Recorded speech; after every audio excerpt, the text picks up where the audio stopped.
say obefre Kumawood TV your numbers na egu screen no so no ni embom pin ni ene won cheche right yema yahwefo nyina ajo emfamra Kumawood TV so enanyimre sene wonem no ye apomuden komo sene yede aba adawukra da bia nka empempi no wonem se yedwuma di ase afiti eye enumre no so ekopem no wotwe ene technical hitches kakranti ama ebe no etimi akọ enti se ohwe bre no sisi a ohun se ebe na pa ho kakra na yekọ ekopem se ebebo eye no wotwe apa mu pepepe enti ma wafidie no enkoso a na enna eye Kumawood TV bra yede wonkwa hia dwumadie yede bra wo sene wonim no no enna soso enkomotwetwe a efa apomuden ho enyema a ebeboa ama apomuden no etimi asipi asita edi ama wo eno ena ene DJ Lofty matna se sene wonim no no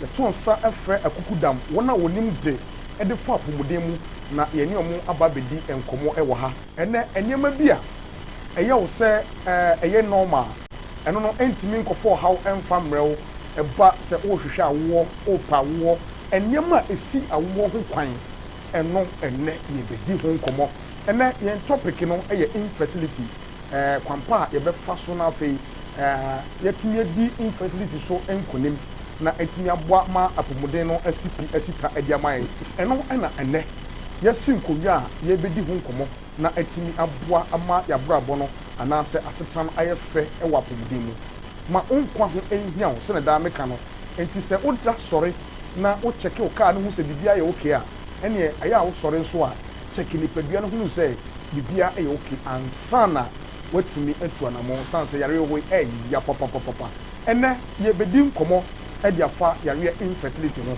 na mensaka Dr. Benipa baako e wo menchen ha ene ye no e ba bedi nkomo ye fa ne Dr. Hayford eye dwuma na ono ena ene ye no e ba bedi nkomo na Dr. Penia woda eye Zion Naturalist Health Clinic ano ena ene ya to nsa frɛ no a ye no eba bedi nkomo ye twetwe nkomo dia fo apomuden ho enti ma wafide no ena ya enko ba bia ma mi twa me ho tiawa na memra meba na me bedru pe Dr. Hayford e ofie ha ye ne bedi nkomo dia fa infertility ho meba sisi ya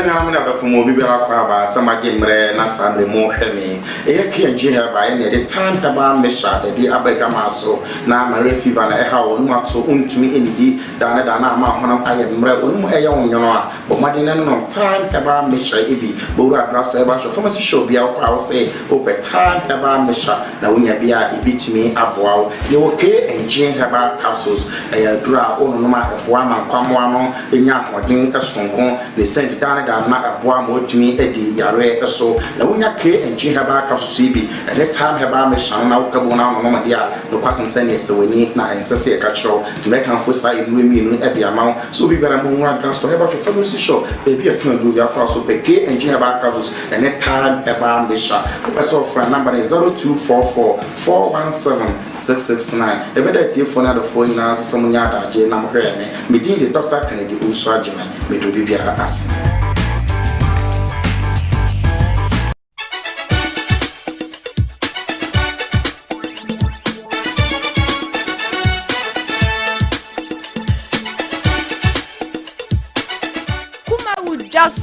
Kumawood jaso ataje ane ene wate denne Kumawood TV yedwumadi a ye frɛ no Kumawood jaso ena wani guso a wo hwe Kumawood jaso de ye say se woton toma woton phones we ye boutique ti sane me gina mu boutique papa bi ya woton drinks woton ensuo woton kobi ane woton mamane woton dokono dia woton biya a wo pese nkrofo ehu na ye bohu dewro e ma nkrofo hu akira kwan na ye ton emao e wo TV no so no ye say Kumawood jaso ka na itwam na se ohu ye na gina yen wo gina ya ye bebo apin ne ne wa twetwe nkomo ye de mic ni betia wa no welcome back famra Kumawood TV so sene me ko break me ka ye no ene yene doctor baako ewo yen chen ha yene no edi nkomo edi afa yare infertility etimi eba oba ana be maso ne nyina ene ye bedi ho nkomo na yehunu kwampa ye nyina ebetimi afa so na aboa ama enema etimi akoyie edi ama wo hwe e wo Kumawood TV so a obetimi so ajon ne ebia na wo fie wo pese wo pie na wokoto ade e wo abonten obetimi akọ Facebook no so e wo Kumawood TV on Facebook Kumawood TV on Facebook obejon ne live e wo dwumade no so sanso so e na YouTube enso so e Kumawood TV on YouTube and also obetimi anya kwanya na watwe e wo dwumade so na bibia so atimi akọ kama pa edi amount enne yedi nkomo edi afa yare a ye fe no infertility oba Ghana ha ye yare no edi de na echiwa emu nsam ya enu nti enne yedi nkomo e wo ha na Dr. Hayford efri Zian Naturalist Clinic ena enne ya to nsa afre no Zian Naturalist Clinic for ewo eye etimati Kumasi ha etimati ena omo na Dr. Penia Odano ena yene no edi nkomo sabre enti ba bia wo bia wo hweye no me pa chew ye o questions ni na ready chewa bese ye no ready me sra ma questions no ho hia pa enkomo aye di bia e kire wadwen na o pese wo bisa no ebe no so na ye ma okwan a wo so watimi e de wo se bisa no e de aba ye be bie phone lines no so ama na watimi afre bia kire wadwen bia untimi type na o pese wo frɛ na obisa ho nsɛm no so na also watimi abisa esa ensem no mame ma doc akwaba doc opanyini akwaba ye doc na bibia boko de hanko pa do me na pa bibia boko ye de nyame ase da bia metaka na nso mesa aka se doctor simpo dia na enter mi tasa mo wote sanse mo apomudi na so ye ho na mo firi amoba papa na bibia boko de na me adom bibia ye da nyame ase ene ye di nkomo e dia kwa ya re infertility na infertility no believe ewo e yare ya tin bi atia bu ho kwa watin infertility ni yare ko so omo akwa ba ebie ye ka yare infertility aye yare be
the wall na afrano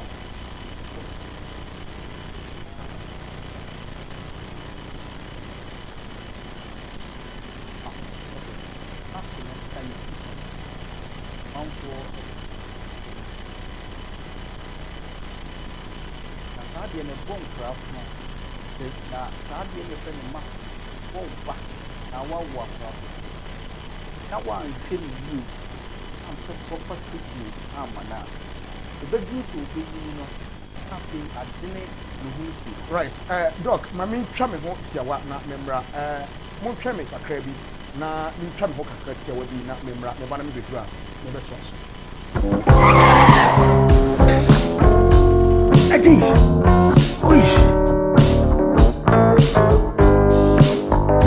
Honey, I never surprise you. And you say herbal mixture.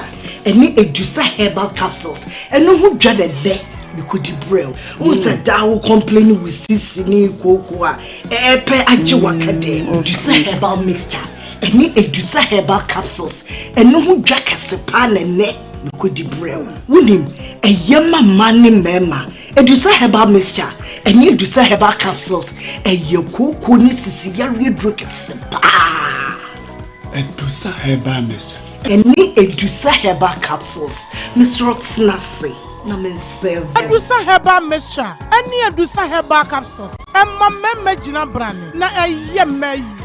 Ah, now, edusa was saying me bravo we. Sweetie, when you come on, mammy, I drum one. Hey, what does ye? A ye chuma. It's a living testimony. Koneko Judy. What can keep? Yeah, I'm sorry. Oh, be I just paying for 1 woman for down for any the onion seed do me. FDA, I should share a dreading cat to him. I dare to say a year. Asisa bravo. Asisa bravo. Arade. Onodia. Asisa bravo yo. Yeah, yes, mama. I think no need for celebrities a Hogana how. Unyame ba afidi ebe ye. Oh. Unyame be mensu niare ho ebe ye ama wan so unyame ukawe. Akukọ sori anopa obon kokroko. Asia ne se na na nyame wuye kokroko. And that's somebody know what to tell for celebrities a Hogana. I learned for me a boy soon a brand I'm welcome to. That was why I said to me because Obini as a mountain maintenance and Bonipan was it true and I said a story be an onion okay. Say boss Jimmy said the enkrana me and I'm so me phone tantan ya metie and I'm so na family we dey waba media and ma obi abi hu It's going to be aka or baby or tempted or pan or ye you are show temptation dey wo hopa bebre temptation dey stage so kra no yetimi kan oto no so me show me dada me hu bububu me mu ne ade so ti manage na ho na o ma feel na bia onya kra onya wawe yeah, it's another Jumedia strong conversation. Time with AJ, Bromo, Kumawood TV. So on Time with AJ, so you better and for actors, rappers, musicians, up and coming artists for you now. I will show you so. I see Shiame, Kane, AJ Hipsy, Kumawood TV. So this and every Sunday, 5:30 p.m. sharp.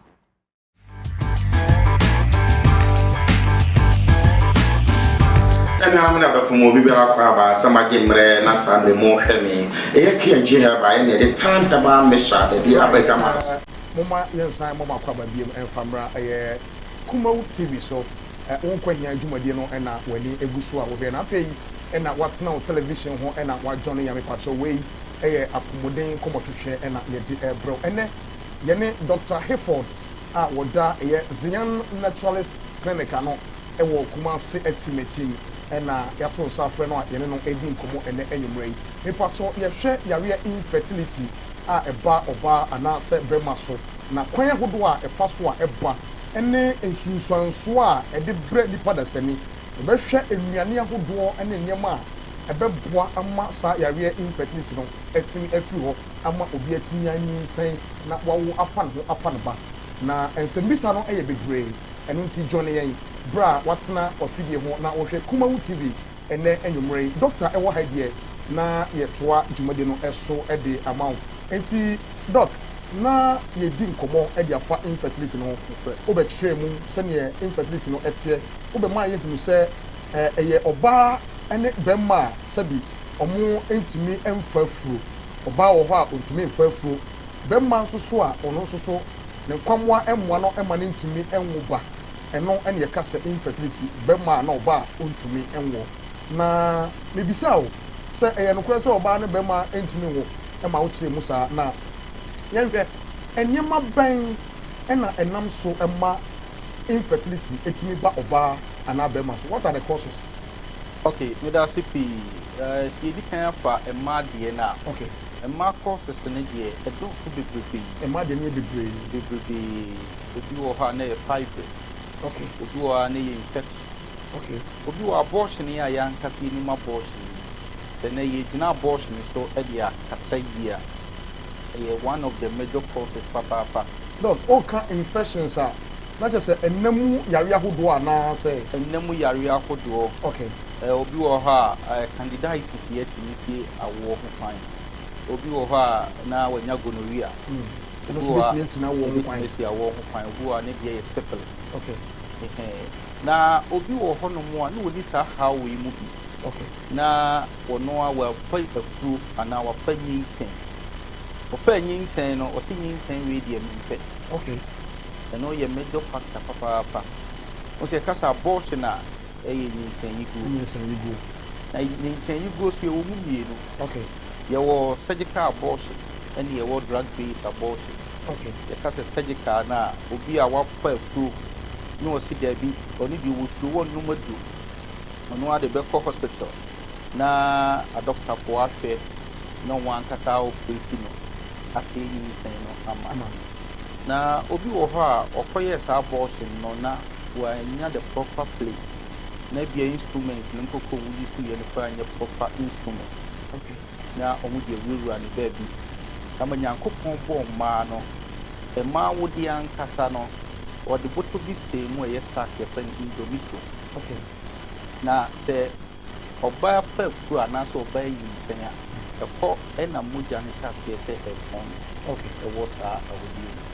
Enu ti se ye se ade no moja na e wo ho no no ye ko sei na ye fa ku yie fi ho a e se ye hunu se e boto bi ni kura sa moja. Okay. Enu ti se instruments ne ko na se instruments ni bi e ho protect sa boto na e wo ho no a met maka se na punch back one na di okawa na oyuni aba. Okay. Na di crew aba line. Okay.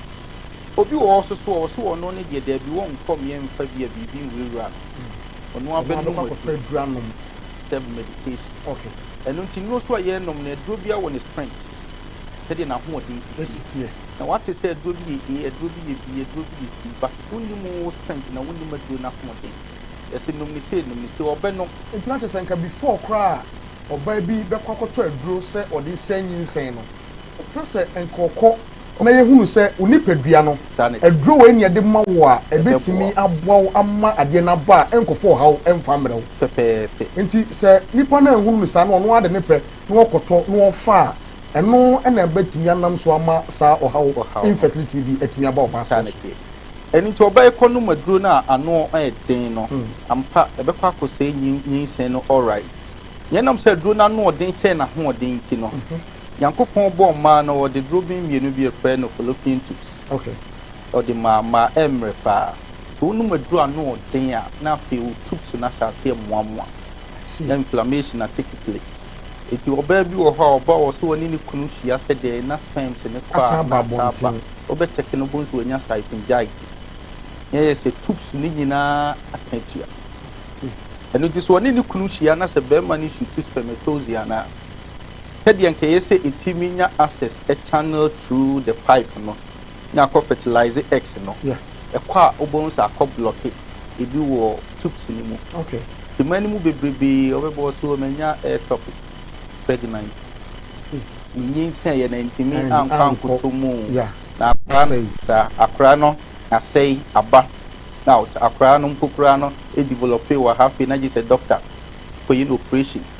Na ekoko say the assay no ewo enunti self medication ni abortion e major factor papa ewo emma no afem okay yenua mamu mu bebrebe se bia menu madobi ene bia nu bia no oden a wo so di protect nyinse no ka ebetnya se obekọ ayaresabia na proper medication eno na betimi determine say we dey ebetimi afa oni padua no but wan kasa won fa wo pe enkoto aduro e wo ba bia nka say o no na wo dey prevent pregnancy sanity eno nti sa line no yet say owo banchemole nya wo dey banchemole abubotom na wa hwe se banchemole emre kakra na pese o forso ehono sa banchemole no nti so e wo boton na wo pese wo din susie hono na wo ye de ya boton be sha se sack ne betiti yeah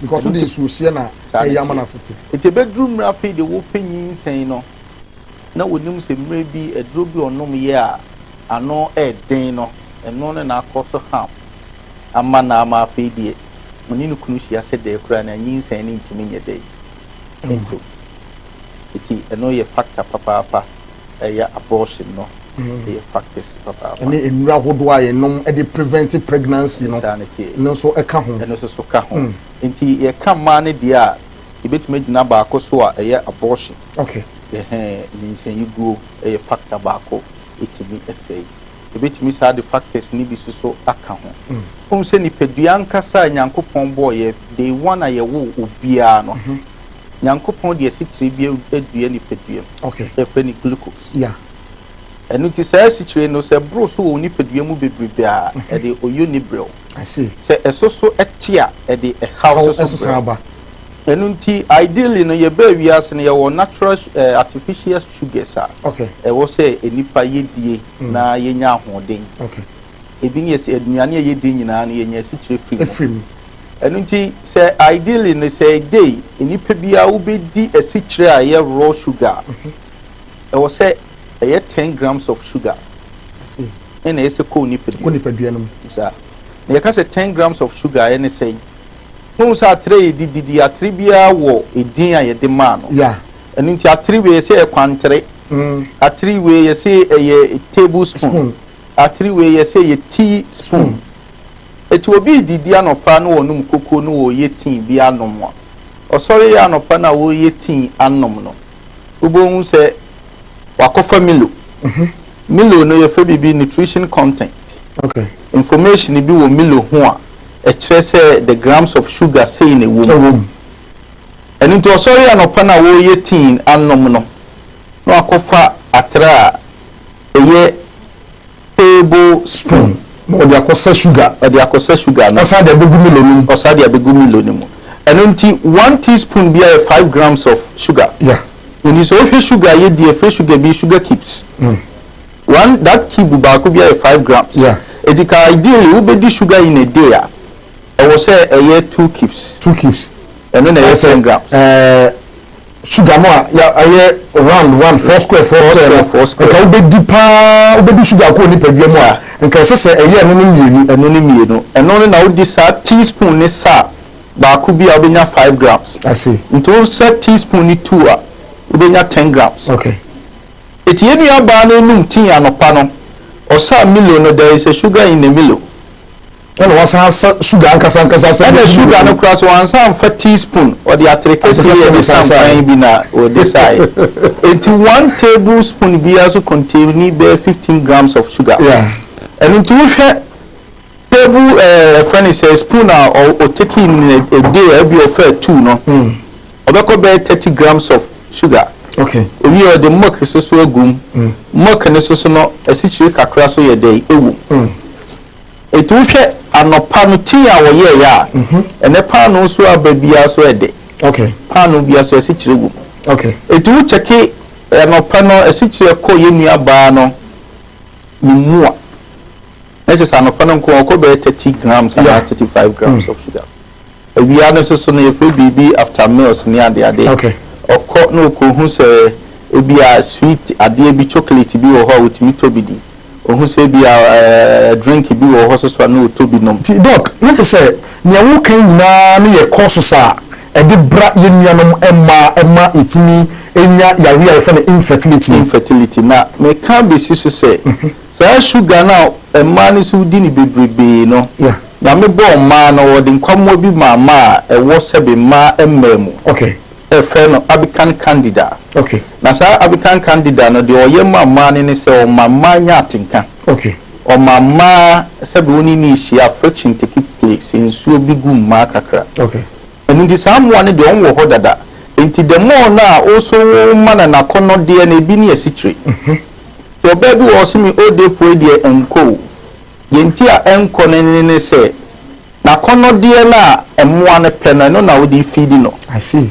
Enti mo na wo di sa niema no in a day na enumre na wo di bi ni akono de no na afi no a trigger candida no na afi won hwa so multiply okay so won multiply a obo so won be here candidiasis okay on be candidates after one day and near me be any mapa and a brain peduan and car obi was medium one who's a BB free my sister Molly, who's a BB, there is a fluid, there is a discharges, there is a offensive orders near the eba. And you design your manesa eba, ubonus or waba or bar on service nano. Okay. Then it is a bad mouse shoot 2 sperms and they said they are and I'm says I need money go on IS and mock and starting into no sperms are not air qua. And now my friend is a seaman woman. A moana a woman say a swimming yeno. Yeah, no could do one also on Muntiminko. And internet say a Diania ye DB says Citrino. And also to me call how no else would infertility the ma Yenuamo and ma. I see. Sanity. Doc, you say, some year 1 year who courses no. You know, man, they are a doss of power. They also say, Unka say a member so swap from a courses may be. Again, a benam swama benman so swabaya infertility or no super person or nya wona on popa wona onya. Say, Yenuamu member be say, no who yet did 1 pem was on the Obeduma. Yeah.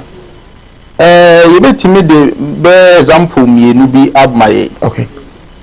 When me be a what na ke muche na ote engine so be no e ya no sperms. Problem. Hey, not just say, Doc, oh, come on, I see trotro, taxi, Obia, or Tinaka Muche all the time, Juma, na, or engine, so no, engine, no, hit, no bunny nipper, dream, the braino, and then I'm so man, cost us, and then the man, a course, okay, because more now what heat is so no, cars and you more shit, yeah, and was that heat so, and I be a what no, or testicles and so. On top of me and so, and out so, and out so. So I'm talking me and no, there is yes sensitive, no. I was set and from it me. See, and then also soon produce sperms, no, at the bar. And when you say heat, can it be now, it is a mama and from Emma. What's not the heat? As I can, and also no produce sperms, no, at the bar. And he hit me, Bob, and my sperms, no, Emma into me. Yasane kananka umbenya na ma wotumi awo sanity na chese e basa heat no ebe heat on tohwe ni mienu ama sabi anke se mi produce sperms no intimi produce obi also when infections maybe atwam na wosen ko timi treat ni ye nti but wo ha e call enti no fi say e ko enyi bi ko eti obi wo obeba asoye bi a obeye hwehwemu a obehwe no maybe when your problem be say varicose.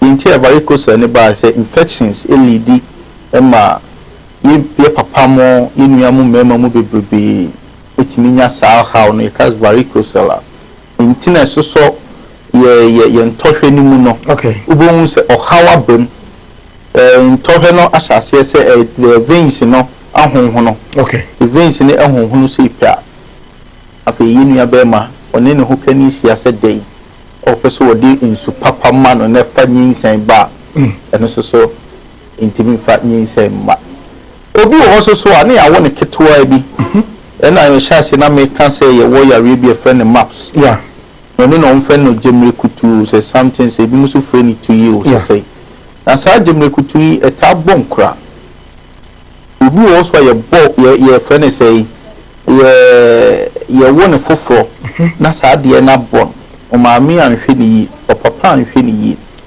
obenyini no na ababe hawo edamoye hawa no na gini ni hunsu okra te gini ni hunsu abema no ho den sedai yenso obekwa akohwe na ni hunsu ni sperm no na intimi ama na nyini ebu ombokra na ye no sperm count I see you will be a low need to say be a no 15 million okay and you will be also so a bini mukra eh just we ni ba kokra na odi agro dog obi wa oni ba kokra oni spams ni bikra oni spams ni bikra I see oti ni nyina ya de a eha okay dog yen hwe na yemra sisi won le hunu enwema enam so emma infertility no eba oba ene bema so we kakra bi mpo na wada di adi a kyerɛ na abɛyɛ dan na obi atimi ahu sɛ menya infertility.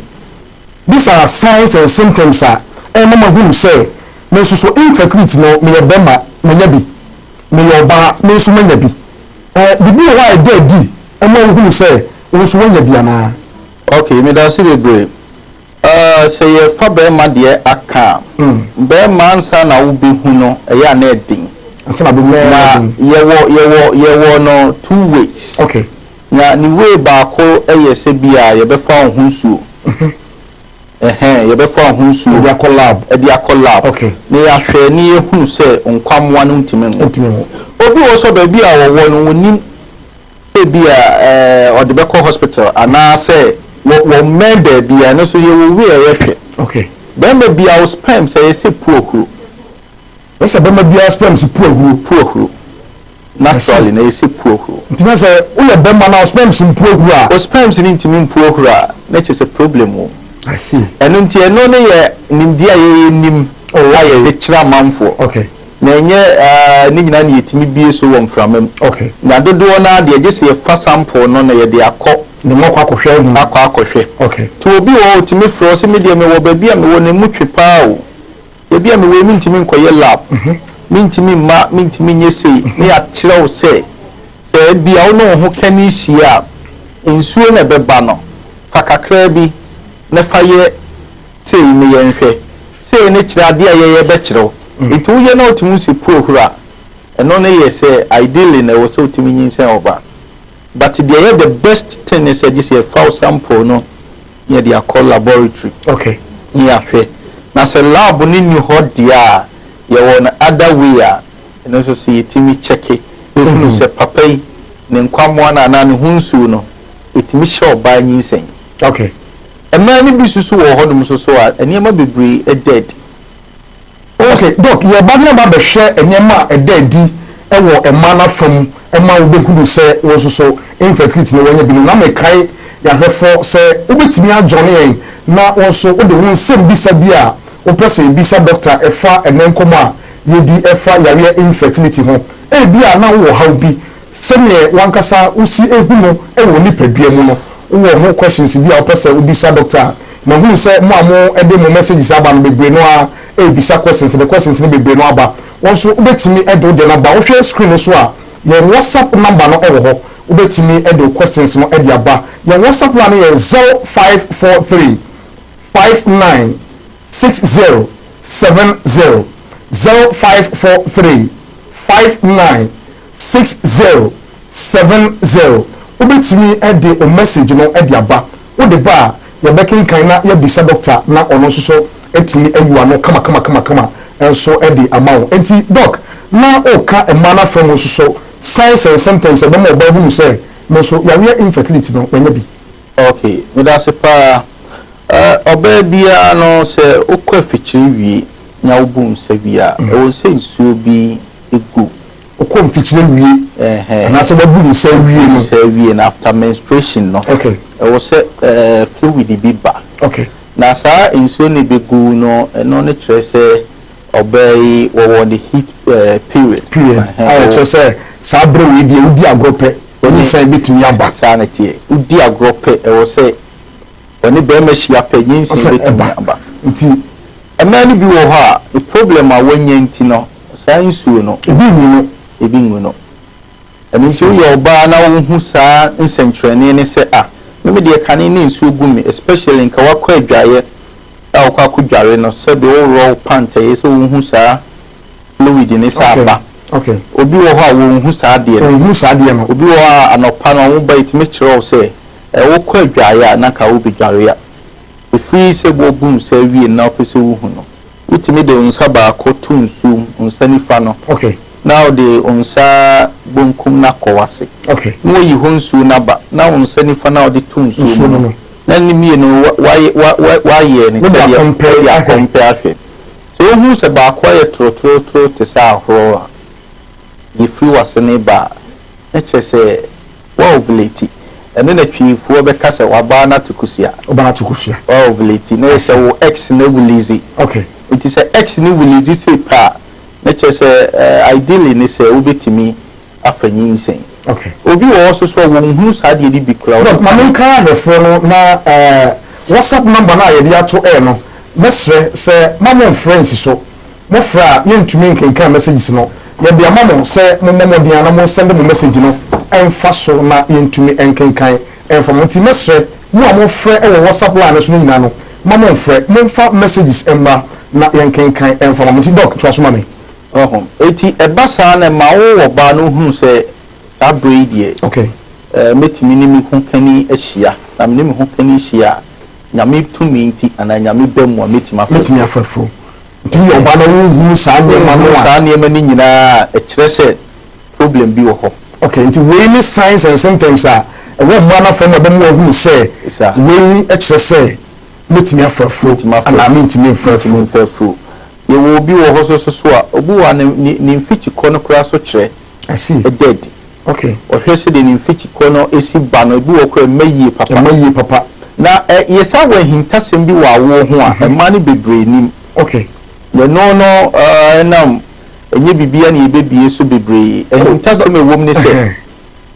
O se oba bia se otimi ebu ne nsa be 7 days ko se bi de mebu mi nsa yie pa o. Omo mutimi bu on nsa 3 days 4 days no. Omutimi fa frontep. Eja onwo bu on nsa bu a 7 days ni ade no. Obu wo ha otimi nya ne bia 8 days eye yenkase enye. But eniema kakra ye sua ye hunu. Okay. Eni ni pa wo ba ye nchen a dodo na nkasa no obu ani nsa bu ni ba 3 days 4 days was in a twa was intimi emaye papa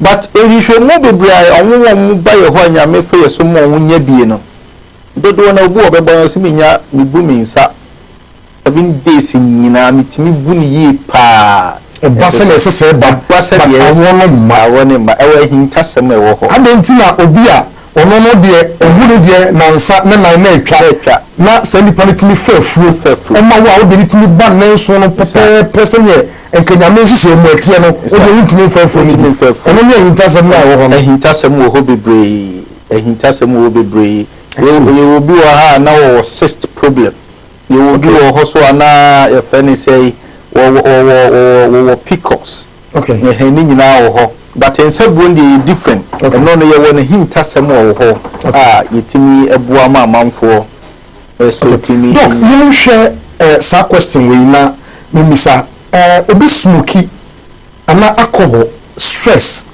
etimi ekoso sa infertility ana yo me da so pa infertility so obi smoky a etimi cause especially ye papa mo ne ye nuamo mema mo ye be cause ne se etimi se onkwamwa no hunsuo no be se hunsuo no be se ne smoky no the motility a sperm count ni mu no onwa hoden ni onwo sharpness ni onwa ho keka no smoke ye musi aye nom ekoyi mu no etimi gine be ma hunsuo. I see. Ene obi wo so stress no ebe ya na wo mu nchechire mu bebrebe be mai abi amekan de bia wo adwumem from anopa to animre enti obi ba be dru fie mpokura no wabre enti bra wabre na obi bi wo ho no musoso a na ohwe ne chart na ne period na days e wo so wo ne bemma enhia na wabu ni nsa wie na bemma ne enam stress ne ade no koba akoko mienu a abre enu tutu sa na tie because untimi amnya adwumani yi ena bemma bia so no 48 hours bia which is 2 days bia no sperms no produce sperms. Okay. 40 which is 2 days bia 48 hours which is 2 days bia no produce sperms and unti bemma ni bi obeba fie no ena madwumade okokoye yenti na ne hunsuo no kura agene ane brenti eti ebra wo senko ne oba ni hia no na ma ni so bebre so no bi wo ho a wo do certain period a na fe no e be a possibility to get pregnancy no na pregnant no ya koye bibibi na problem or how binti no e be a the whole month no anke be a or will be about 3 days be or be about 4 days be that day no be mani ni hia obetimi anyi nsen no o hwe ana o calculate an x ne ko obetimi release just 1 day. Okay. And do a month ni nyina wo chance of only 1 day. Pa obetimi dia fanyi nsen.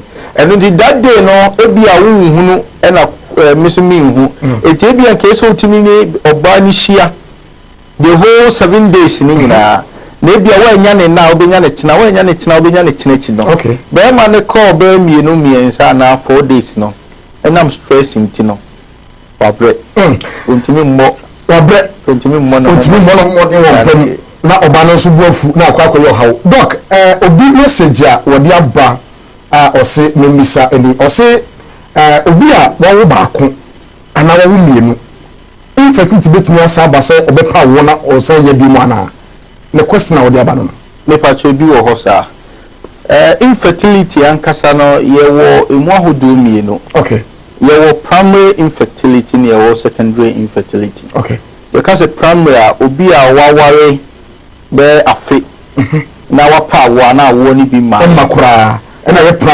primary no obi wo ho no mo a na waware awo but awo no article mabiem kra neno ne emusa se eyede bi ntia lifestyle etimi de ba edidie nyane ahodo ayedi etimi de sa oha ne ba ema ni bitimi develop fibroid ebi awo wie no afi na ebi a fibroid aba eti yahwe etimi ba awudie no mu anytime bia wa bra wanhwe ohusu yi okay eti bedroom afi de wo pe ye fno na wo pe nyinse ni biem no na afi kura no intimi nyede emma oso o mini mi kunu susu na wo ye o basese ni dia wo ne kura mabiem ni nyina ye ade a etimi sisa wo no ho kwan na ebi musu timi ba interesting thing ne say ebi musu se owo be ma na se be ma no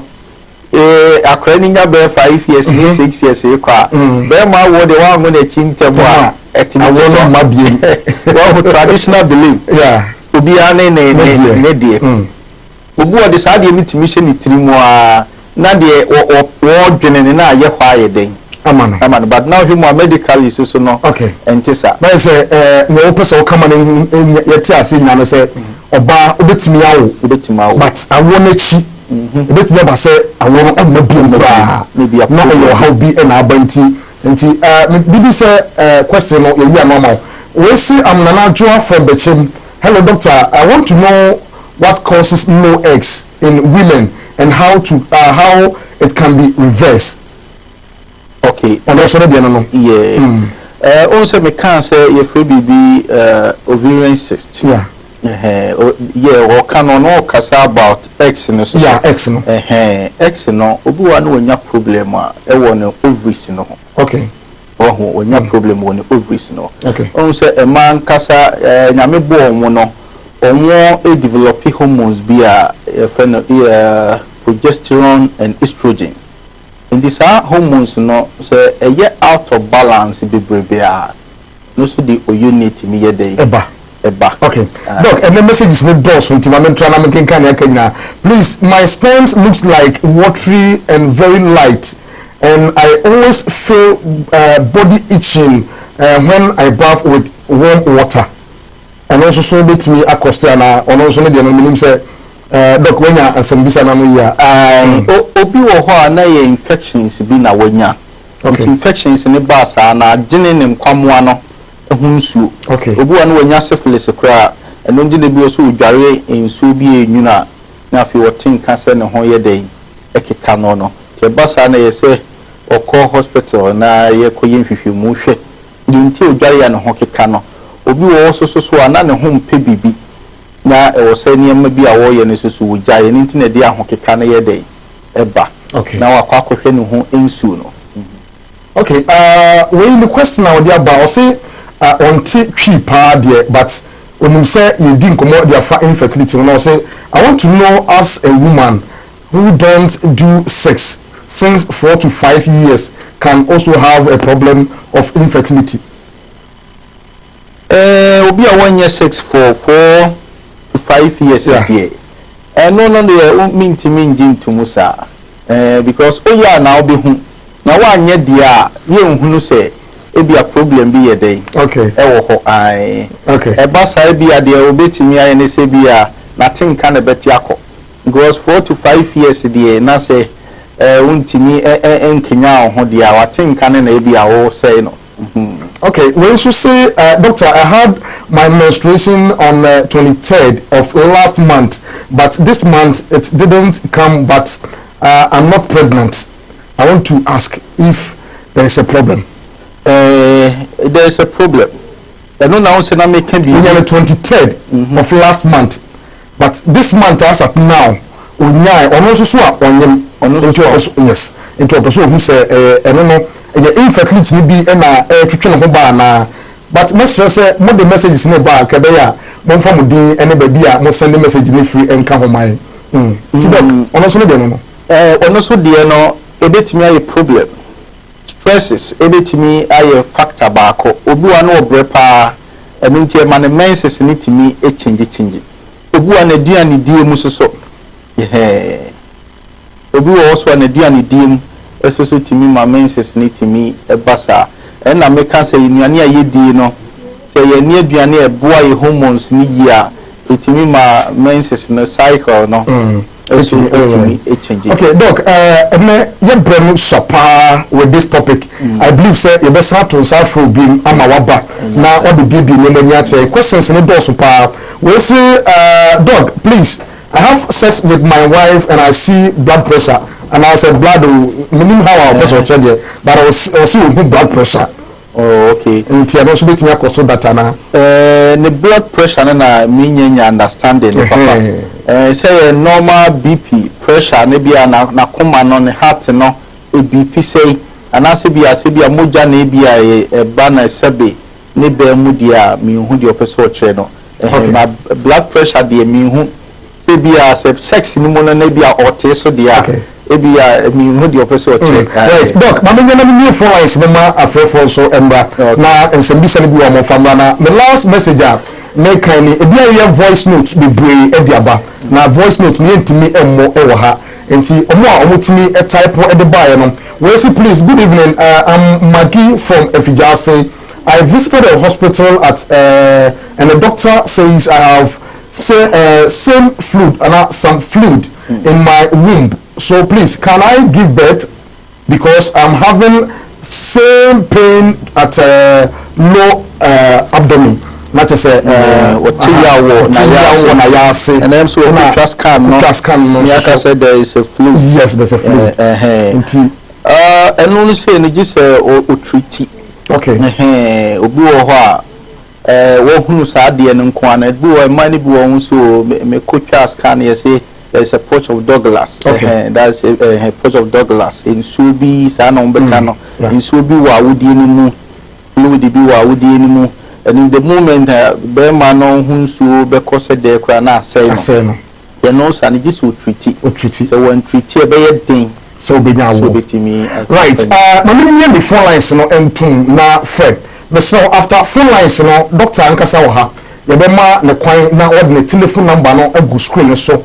Edi amai na ebre ekono a obe sore no wetimi afre no na esembisa bia enkesese ebisa wo na questions na de bebre na yemi bre na senti na ye de questions no esi ha na bre ekono ye betimi ebisa na esese ebisa na bia ye wo some few minutes na ye de sore obetimi adjoin on the show obetimi afre na onso waba numbers no na good screen so no fre na esembisa bia wo a opese ubisa no doctor enoting down now for wunya no enfama yansa na yasore fi dwumade so numbers ni 0202 66 84 61 0202 66 84 62 and now say 0202 66 84 61 na wa johnny o dwumade so em say afrofo ni bi e wa ahoma no so your first caller ewa manas. Good evening. All right. Let's say offer not one lower the volume of your TV set. Not what here studio. I mean here TV no so. Let's say WhatsApp line on offer and ya meet me abaso. Your mama 2 numbers 0202 66 84 62 and after 0202 668461 na wetimi aba jumade no so ebi dog ye fa afefo no na omo enya maya no mani misa we menimsa infertility no sisi abaye common papa abaye common papa pese kane no na ye say ababunu ni ntimi ababunu de ontimi wo okay na just obi o wanyini ko bi an 30 plus ni na wunyanya problem okay but obi wa obe hunu no na fe no won 20s okay nso no ontimi nye dey right mama for imra hello good evening hello good evening but so do be our free okay na najwa you Number some someone is there.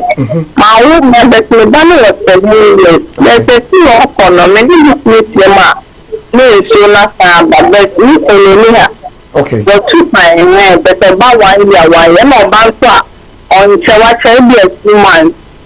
If your mommy is baby at time now, or did by me, okay. Why? Yeah, that's a pa. Mama, me next call. Good evening. Good evening. But so didn't be free. But she be touching my money too. But the about someone so only they okay, Doctor Obeyano, I'm say you be careful about that. Okay, good evening. Hello, good evening. Hello. Right. Message say offer not one know what the volume of your TV set. Good evening. Hello, good evening. Right, Doc. I'm saying this and hello, good evening. Hello, good evening. But you didn't be our free. But your friend James, touch my James, mommy too. Doc, Mr. K. This woman for me, but some time I've tried several times.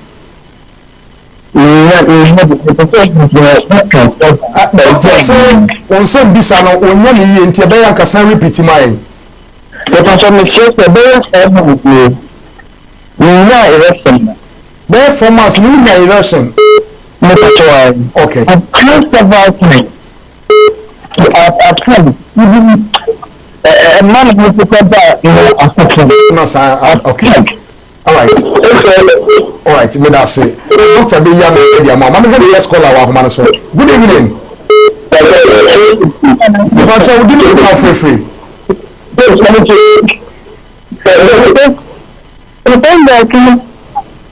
Okay. Last call our man. So good evening.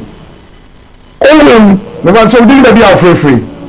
I think that okay. Me but you meet you.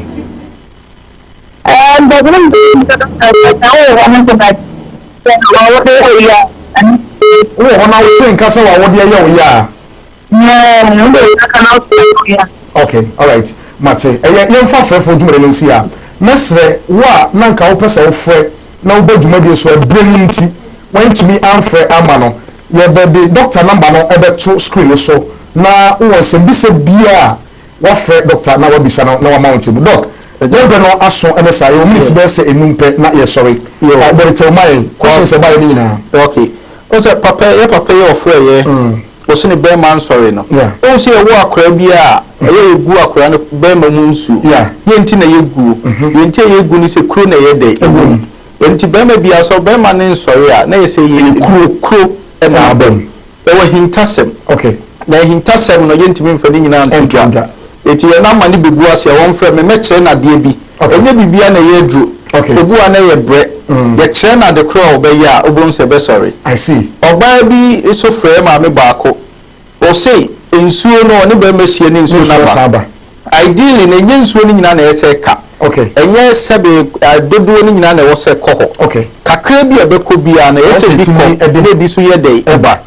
We ma mi bi susu kan se wo ni kunu ehia entimi nye dey. Emma be ma no wo abrochi ni ade. na unse mebia many be etimi cheki onwa wodi ano onwo service no okay enu nti oba wota ye no ka wo sori ano pa ukudware a utimi dipi unsa the longest finger no but eno de em say omo frechire ya na wa frechire omo ebene ko obi so frɛ sɛ otin kase na wodi no aya na eye ne ya so batimi nya tin kase na wodi ne ya chese oyare no so wote so wodi ye oyade a na oyare ni nyina say so de ko hospital na ye hwa de kwa ye de ekoma no bu an infections na ama otisan yaw no doctor na treatment wo papa so bi wo infertility obi wo infertility on say ho na ya specialize more okay nti awo mu nsem de nyame na bamba nenso fast yem fedrum kama wo mra nyame adum ye bi I see papa so obi pa wo pa na onya wo so wa wo pen on pen na emakra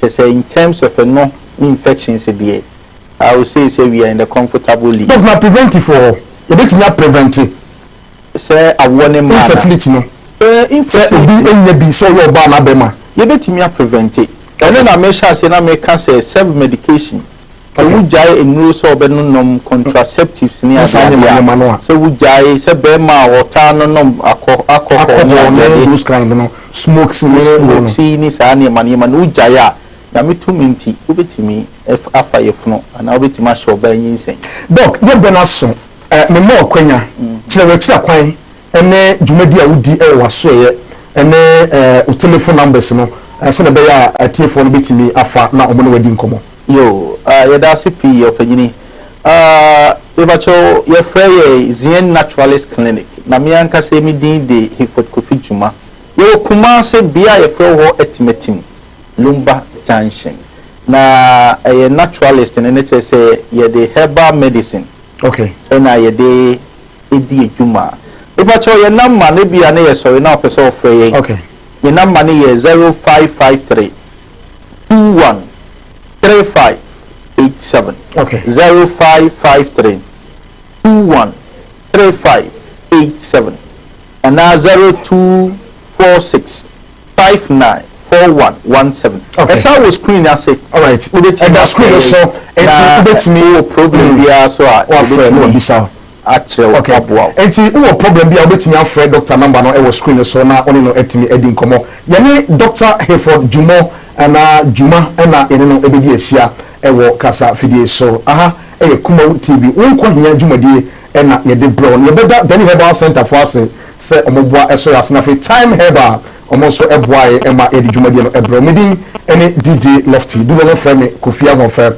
the romantic papa MCR ene VTR Augustina and afi Loretta DOP Kobe Frank and afi Ochinozo 1 PM papa director 1 openia efeno Samuel Kwabna Daku nyame adom na odie nkwa chen next week ye be say share ha biem ati